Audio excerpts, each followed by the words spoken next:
Good evening, guys. It's Wesley Todd with Florida Prison Consulting. And I want to tell you the story of how I became a federal prison activist and consultant. Basically, I got locked up March 15th of 2017. And through the course of my incarceration and the actual initial arrest, I became a Christian. And I'm really focused on God, hardcore and everything. And I know like Romans chapter 12 talks about respecting authorities and respecting those, in authority over you. So I was really focused on this. And I got locked up in San Diego. Then I went back and turned myself in Coleman, outside of Florida, in Orlando, Florida. And I was really focused hard on trying to do one thing I'd never done before, actually respect authority and really learn from this and really grow and really become a deep rooted Christian through this process. And when I got to Coleman, I started seeing just insane corruption, and I was turning a blind eye to it because it was like just so wild to me, and I was trying so hard to respect authority. I was just like, this, I can't be seeing this. This is crazy. And I had a couple people prophesy over me. One guy actually told me I was only there to see and hear what was going on before it was all over. I was there to witness what was going on. And I had another guy prophesy over me and say that God was going to really use me in prison reform, like several prophecies that I knew were like 100% legit because of how they were said. They knew things about me that nobody else would ever know. So I knew it was God.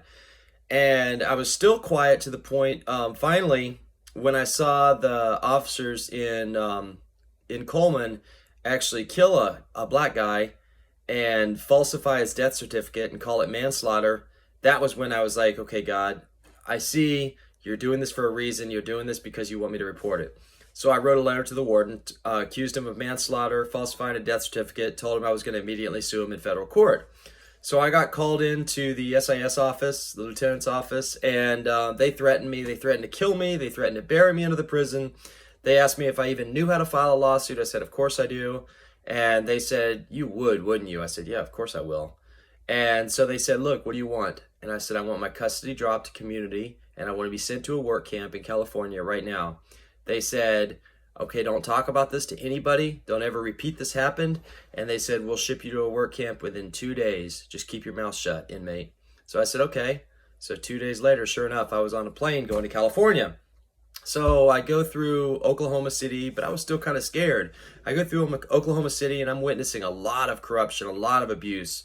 Go to Victorville, I see a lot more abuse and corruption. Then I go to Lompoc and I end up at the work camp and I'm just watching them abuse these inmates in such just terrible ways, like so much abuse, so much mental anguish and abuse. And then just outright corruption, officers stealing food, like truckloads of food, taking it down to restaurants, selling it for 10 cents on the dollar, that the taxpayers paid for these inmates to eat. And I'm just seeing this just monstrous theft of exercise equipment, theft of TVs, theft of just everything you can think of. These officers are just stealing and just smuggling like you would not even believe. It was just so crazy, and I'm watching the officers set people up like crazy. So this was like getting me going, but I was still a little bit nervous. And finally I said, okay, God, I'm going all in for you. So next thing you know, I got taken to the firing range by an officer. And I was there with a bunch of guys. A lot of these guys, like they had charges that had to do with firearms and stuff. And one guy was actually building machine guns. And the officer told him, the court told him, you're actually never even allowed to handle a screwdriver again. Like period, nothing to do with firearms at all. So the officer took us to this firing range. And he said, I want you guys to clean up this firing range. And I'm like, I can't clean up this firing range. There's live ammunition and possibly guns here. The officer said, it's okay. If you find live ammo, go put it on that table. So I said, are you sure? So I said, you're instructing me to handle live ammunition. He said, yes, I'm instructing you to find it if it's there, put it on that table. So we found all kinds of live ammo, 9mm, 22, 44, 45, everything you can imagine. We even found a live bomb that the officers had built and they were trying to shoot at to blow it up, and I don't even think it had even blown up yet. So we found all these, highly forbidden artifacts, and I said, okay, here's all the ammunition and stuff we found. So the officer told us, put it on that table. And then the officer came back a little while later. He's like, okay, take all that ammunition and put it in this bucket. So he's forcefully instructing us to break the law over and over again. So then We got all finished, and he's like, okay, guys, go back to the camp. So we went back to the camp. It was a 3 or 4 mile drive, or maybe 2 miles. He never once even shook us down or searched us, and we had to drive right past the medium, which used to be a USP. I mean, we could have literally been throwing those bullets over to the guys in the medium and selling them for $1,000 a piece. How do they know we didn't? That's like the biggest security risk in the world, to have inmates handling live ammunition that could be transferring those things over to the medium or the low. And we had to drive right past it. We're like literally on the side of the fence of the medium. So we get back to the dorms, and I was praying about it, and I felt like God was telling me to go all in. So I wrote that up. I also wrote up, there was a guy there named Shark. Anybody that's been to Lompoc remembers the Shark. Well, I'm the reason why Shark got fired. Because somebody was actually defecating or something. Maybe they couldn't hold their bowels, whatever, in the shower. And so people were complaining that there was feces in the shower. So Shark, the lieutenant, came in, or not the lieutenant, he was one of the officers, like one of the senior officers, or over the work camp. And he came in and he's like, okay, I don't know who's doing this in the shower, but I want you guys to handle this like men. I don't normally endorse violence, but in this case, just do whatever you got to do to this person. So I immediately wrote him up for taking out a hit against other inmates, and which actually led to his termination. So anyways, I wrote up the bullets. I turned it into the OIG. I turned it into the Office of Inspector General. I wrote a letter to the FBI. I turned it in like completely, and I wrote a grievance about the bullets. Like a day or two later, they came and they got me. And I already knew, like God had already told me in my spirit that I was going away that day. So I had actually said goodbye to everybody. I knew that they were going to come set me up. So they locked me up for investigation, supposedly. Searched all my property, inventoried my property, came in 3 days later after I'm in investigation, and they planted drugs in my property. So this led me on a crazy, wild lawsuit that lasted for years. And while I'm going through the paperwork just to get to the lawsuit, they started just mass retaliating. They started shipping me all over the United States of America just to shut me up, because, if they can disrupt the administrative remedy grievance procedure, then they could possibly stop the lawsuit before it happened. So they started shipping me to, first they shipped me to, Pahrump, Nevada, which is a private institution. Then they shipped me to Seattle CTEC. In Seattle CTEC, I found out about a lot of corruption. I found out the recreational coach was actually pimping out the female inmates. So that was many letters to the news media. When they found out I had written to the news media and I was involved in reporting all that, they rushed me out of there on a private plane. I was headed to Sandstone, but they shipped me back to Pahrump. Then they shipped me to, Chicago, Oxford, Wisconsin. Then I finally got to Sandstone. In Sandstone, I started reporting them. They were doing a whole lot of corrupt stuff in Sandstone, really bad stuff. They were teaching some curriculum in their residential drug and alcohol program that was completely anti-God, completely anti-church, just completely like stuff that you hear about them teaching in schools now that they're, banning in the schools right now. Just horrid stuff. They were actually making the guys call other guys females, addressing another man as Mrs. So-and-so. Just crazy stuff.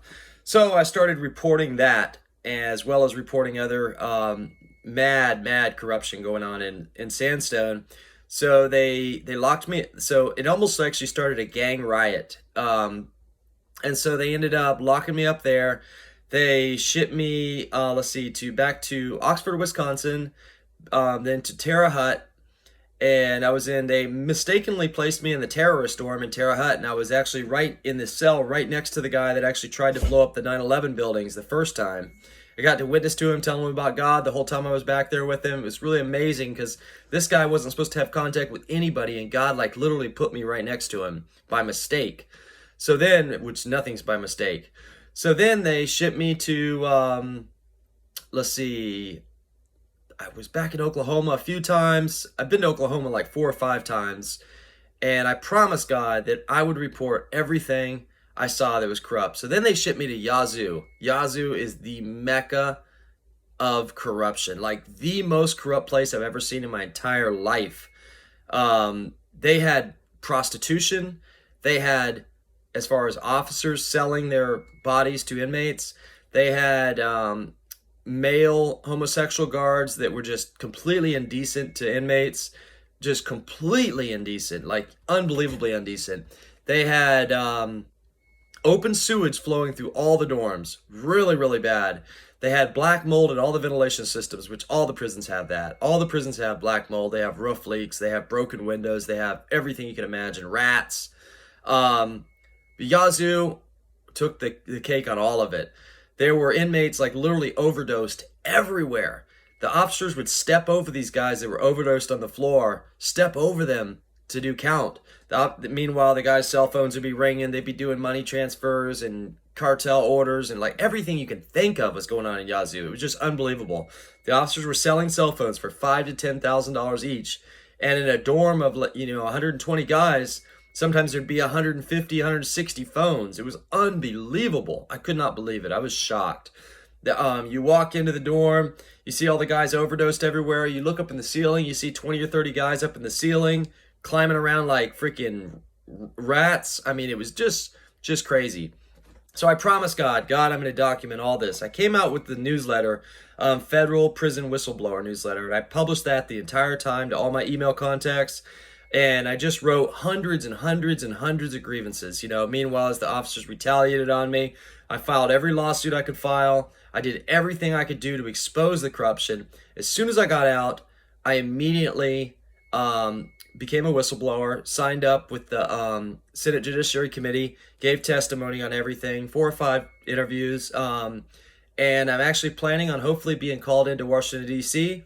to speak to the Senate Judiciary Committee and actually tell them in person the kind of craziness that was going on.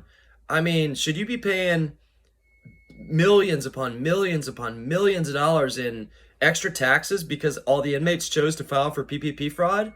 I mean, just crazy stuff. And the officers were condoning it. There's sex offenders on phones talking to their victims, talking to little kids on these same phones the officers are bringing, and nothing's happening. Though they put them in the SHU for 2 weeks and they resell the phone if they get caught. But they're not getting caught because the officer sells them a cell phone.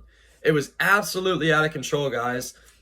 I believe 100% that the guys need their own phones in prison. They need to be actually sanctioned to the inmates given phones, because you can't be charging Spanish guys $1 a minute to call home. That's not happening. The guys need actual cell phones in prison. The technology has increased. It's not the 1800s anymore. But guys, it has to, the right things have to be done with these cell phones. They need to be entrusted to them, and they need to not commit more crimes with these cell phones, because the taxpayers are the ones taking the brunt out of this. Do you know that there is at least $10-20 million spent on my incarceration just in the time the officers spent trying to cover up all their crimes?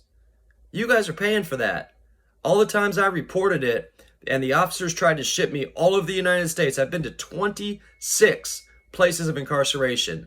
And that's why I'm a prison litigator and a prison lobbyist now. That's why I know how to fight for your inmates and your loved ones that need help and nobody else can help them. No attorney can help them, but I can. I'm the man for that. So contact me at www.floridaprisonconsulting.com and let me handle all your most nightmare cases that nobody else can handle. God bless.